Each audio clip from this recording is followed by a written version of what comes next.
Во издание на тренинг мој соговорник ќе биде амбасадорот на кралството Холандија во Република Северна Македонија. Својата дипломатска мисија започна во втората половина на 2019 година.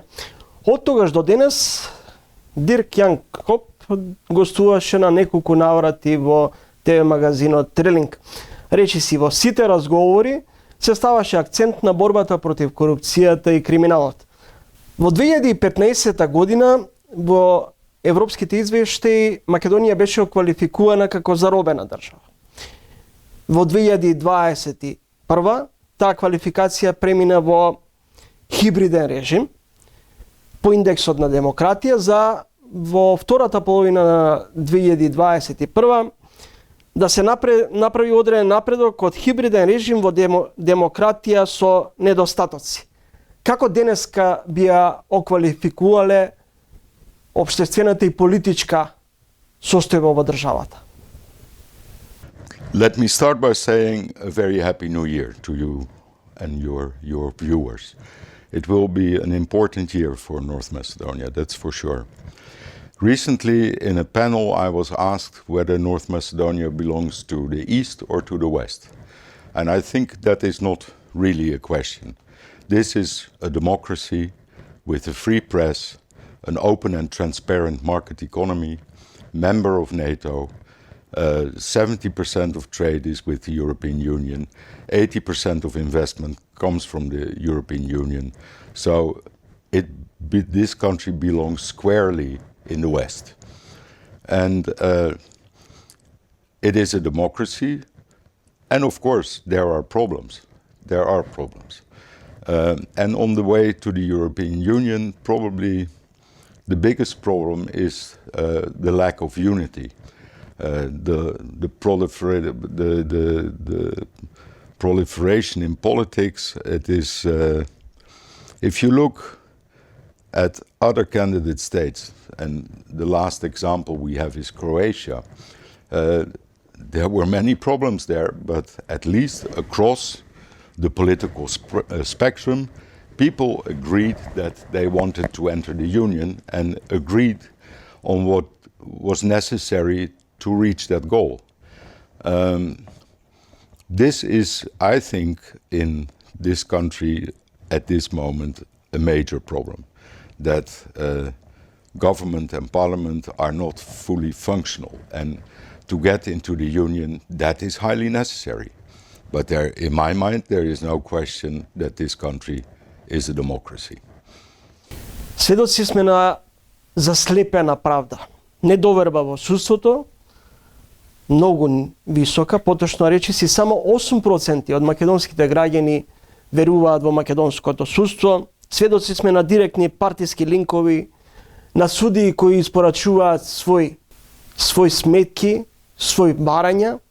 Сведоци сме на состојби во кои многу брзо се носат пресуди со сомнителен карактер. Колку ваквата состојба го еродира системот и го подкопува демократскиот капацитет на државата. In a democracy, you need a functioning justice system. The trust of the people in the justice system is dangerously low. To compare, in my country, the trust in the judiciary system, in the courts, is nearly 80% of the people. Here, the trust is very low. That is a problem. People have to trust their own institutions to make them function. But of course, the problem is much deeper. You will remember that in February 2020, so 3 years ago, at the last day of Parliament, laws were adopted that safeguarded the prosecution of the SPO cases. That single event was necessary for my country to decide that North Macedonia could become a member of the European Union. That was February 2020. In March 2020, the European Council decided that it would start the process of making a negotiating framework for accession. In the new methodology, the first cluster is opened that contains the judiciary and human rights. It will also be the last cluster to be closed. So we are watching the processes very carefully. Not only the SPO cases need to be prosecuted, that was for us a condition, but we see a worrying trend that in all kinds of manners, legislation is maybe there but not implemented. The structures are now there largely, but they are not implemented. We run into problems and problems. We have seen, for instance, how the new special prosecutor for organized crime was elected. We see the last very clear example of where you thought things were arranged well, namely the selection by a Danish company of the air traffic controllers, went wrong at the last moment because still people with vested interest tried to interfere with this process. And these are only a few examples. We see many of them, and we really need now that the screening process of the EU has started to see real change in the mentality. These changes that now exist on paper need to become reality, and nowhere sooner than in the judiciary, in the courts, in the public prosecution. And also this means a different approach from government and parliament, where for instance the appointment of judges has been blocked for much too long. We did 3 years ago, we financed the research into public appointments, the way people are appointed in public functions across the board, also locally. That led to more than 50 recommendations. They were made into a new law that would regulate how people are hired for public jobs. That law is in Parliament. It has not been adopted for 2.5 years now. That is not good, but it is no longer acceptable that the changes are on paper alone. In my language, we say paper is patient. They need to be implemented, and they need to be implemented now that the screening has started. Кога велите дека е неопходно сега и веднаш да се имплементираат, се поставува и се наметнува прашањето како да се владее во држава во која клиентелизмот и непотизмот доминираат, кога речиси критериумите за вработување, за ургенции се сведоа на принципот на постојани ургенции на блискост. I've said this before. Corruption is a state of mind.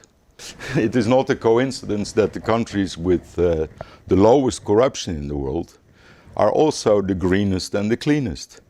Their people live the longest. They are the healthiest and the wealthiest. But also from surveys we know that countries with low corruption have the happiest people. Амбасадор Коп, во еден од последните извештаи на Европската унија ќе констатира дека е направен одреден напредок во битката против корупцијата. Во извештајот на Стейт департментот за инвестицијската клима за 2021 се наведува селективното таргетирање за критичари на власти и криминалци во пониските рангови. Корупцијата влијае и врз бизнис климата. Неказнивост и селективниот пристап како проблем го еродира општеството, а судскиот систем се оценува како умерено подготвен. Well, when we look at the business climate, it's not different from the rest of the climate. North Macedonia has an open economy, that is very good, but also there are problems. We conduct every 2 years a survey amongst Dutch business to see where the obstacles are that they are meeting in this doing business in this country, and it is clear that the level of corruption and nepotism is holding back investment in North Macedonia. And also it is Also, that is everywhere. Companies can get a connection to the electricity net if they employ the nephew of the mayor. It won't surprise you. There are many examples like that. Also, on the state level, the lack of legislation holds back investment. And so corruption everywhere is holding back the prosperity of the country. Амбасадор, минатата година стартуваше скрининг процесот со Европската Унија. Дали одлуката на Брисел се заснуваше исклучиво на испорачаните резултати од владата во Скопје, или земјите членки се водеа од геостратешкиот интерес и пред се во контекст на руската агресија врз Украина? Well, first of all, this is not a decision by Brussels. This is a decision by North Macedonia. Since March 2020, when there was the green light to start the accession, the time was used to create this negotiating framework for accession. That has been delayed quite considerably by the problems with Bulgaria. But the adoption of the negotiating framework in the end, this last summer, was a decision of North Macedonia, not of Brussels. The European Union faces a large number of issues, like everybody else, but the issues, as you can imagine, are, of course, the war in Ukraine, energy supply, high inflation, quite a considerable refugee problem. We are still not out of the new relationship that has to be built with the United Kingdom. So that is all still there, but it is good to realize that the situation in Ukraine, in our view, does not affect North Macedonia very much. Our view of North Macedonia is still that we want stability and prosperity. That means NATO and EU. And in that sense, our approach has not changed. The approach is that North Macedonia needs to reach the acquis for entering the EU. It needs to meet the conditions to enter. There is no shortcut. There is no way around. There is no fast track. The conditions of the acquis are the conditions, and these have to be carried out. And that is the only way North Macedonia will enter the European Union. As always, the Netherlands stands next to North Macedonia to help in this process, to assist in this process, to get the reforms done as effectively and as fast as possible. This year we will celebrate 30 years of diplomatic relations with North Macedonia. That is very nice, but it also shows that it is high time North Macedonia does these reforms and gets it over with. Амбасадоре, Брисел даде зелено светло за старт на диалогот со Европската Унија, но се чини забелешките се однесуваат и кон земјите членки дека е направен своевиден преседан кон една земја кандидат за членство, со тоа што членството или стартот на диалогот со ЕУ го условува со промена на уставот. Дали доколку и се реализираат уставните промени, кој ќе гарантира дека може и под тоа затворање на тоа прашање да се испостават нови барања до властите во Скопје? Well, again, this is not a decision by Brussels. This is a decision by North Macedonia. The text that was put on the table in the end by the French presidency and that contained conditions put in there by the member state Bulgaria were accepted by North Macedonia. For us, they are not part of the negotiating framework, but there is an obligation now on North Macedonia. Is this unique? No, it is not unique. You may remember, no, you're maybe too young to remember, but France blocked the United Kingdom from accession until 1973. Then the Danish blocked Finland, Sweden and Austria because the Danes rejected the Maastricht Treaty. This was in the 90s. Italy blocked Slovenia from accession until the issues were resolved that had to do with ownership issues from the Second World War. Is this nice? No. Bilateral issues should stay out of the negotiating framework. States should resolve them first before we have these negotiations now. So you are in a similar situation now with Bulgaria. That is to be regretted. In my view, the logic and the reason is on the side of North Macedonia, but it is your process. You want to be in the Union, you have to meet the criteria. North Macedonia agreed to have a change of constitution as a condition for opening the second phase of the IGC. In my view, that is only relatively important, because your relations with Bulgaria will not end there. Until you are a member of the EU and sit at the same table, all kinds of member states can put all kinds of obstacles in the way, as history has shown, as I have just said. So I think the whole question about the constitution should not be used as an excuse not to do the reforms.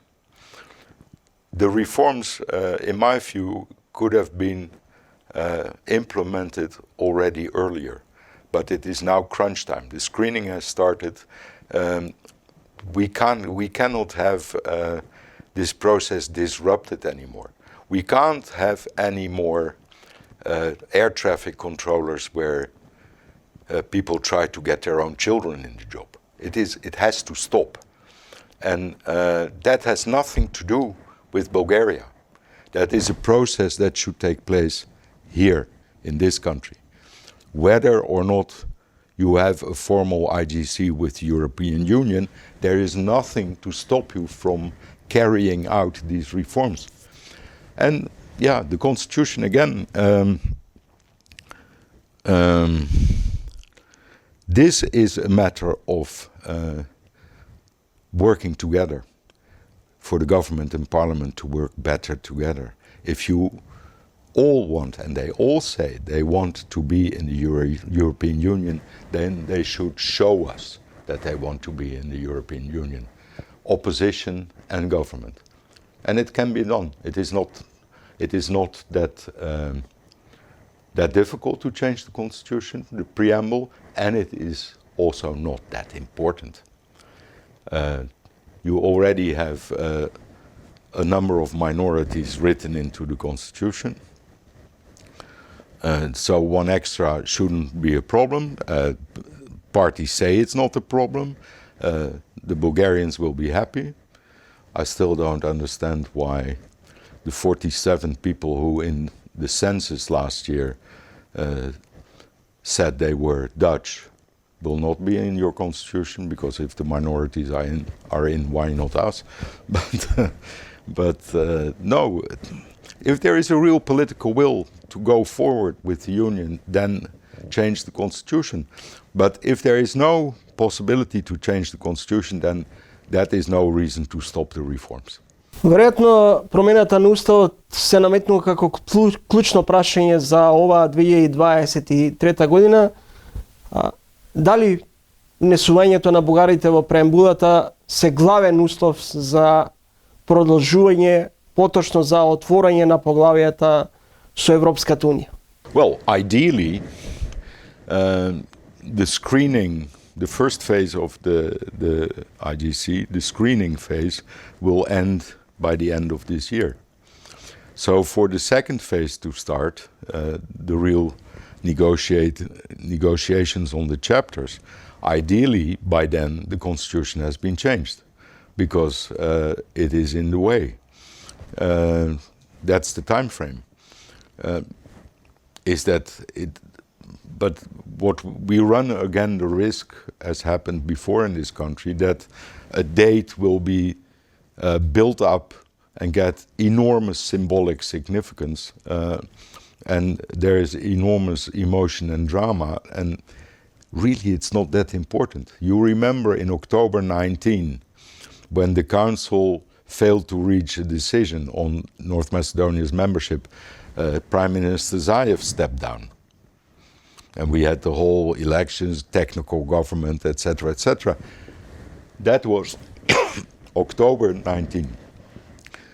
In March, so 6 months later, 5 months later, the decision was there. So this whole drama of one symbolic date, in my view, was completely unnecessary.